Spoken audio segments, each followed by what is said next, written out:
আসসালামু আলাইকুম সকলের কি অবস্থা বালানি আমি আল্লাহর রহমতে ভালোই আছি। আজ আপনাদের সামনে একটা নতুন ভিডিও নিয়ে আসলাম। এটা হচ্ছে দক্ষিণ আফ্রিকার কেপটাউন সিটির কোনো একটা সাইডে কোনো একটা এরিয়া খুবই সুন্দর একটি পরিবেশ, খুবই সুন্দর একটি এরিয়া, ক্লিন অ্যান্ড নীরব, অনেক পরিষ্কার পরিচ্ছন্ন একটা এরিয়া। দক্ষিণ আফ্রিকার কেপটাউনের কোনো এক পাশ কেপটাউনের সাইডে কোনো একটি ছোট্ট শহর।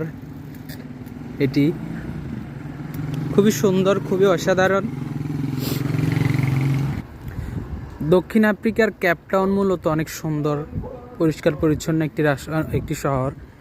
দক্ষিণ আফ্রিকায় প্রচুর বাঙালি বসবাস করে। সব বাঙালি আবার এভাবে দক্ষিণ আফ্রিকার যদিও সৌন্দর্য উপভোগ করে, তবে ভিডিও করে বা সচরাচর ঘোরার কোনো টাইম বা সময় পায় না দক্ষিণ আফ্রিকার মানুষেরা। কারণ দক্ষিণ আফ্রিকাতে মূলত বাঙালিরা, বেশিরভাগ বাঙালি এখানে ব্যবসার জন্য আসে, ব্যবসা করে। দোকান, মুদি দোকান, সুপার শপ, বিভিন্ন শপ, এসব কারণে ব্যবসার জন্যই বিশেষ করে আফ্রিকাতে বাঙালিরা আসে।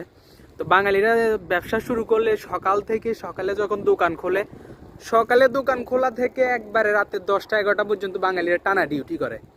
হয় দোকানে 2জন থাকবো, বা কোনো দোকানে 3জন, দোকান বড় হলে 3জন 4জন, বা কোনো দোকানে, বেশিরভাগ দোকানে 2জন, একজনের পর আরেকজন ডিউটি করবে। এরকম আল্লাহর 12 মাস বাঙালির ডিউটি এভাবেই চলে, কোনো বন্ধ নাই, কোনো জিরানি নাই।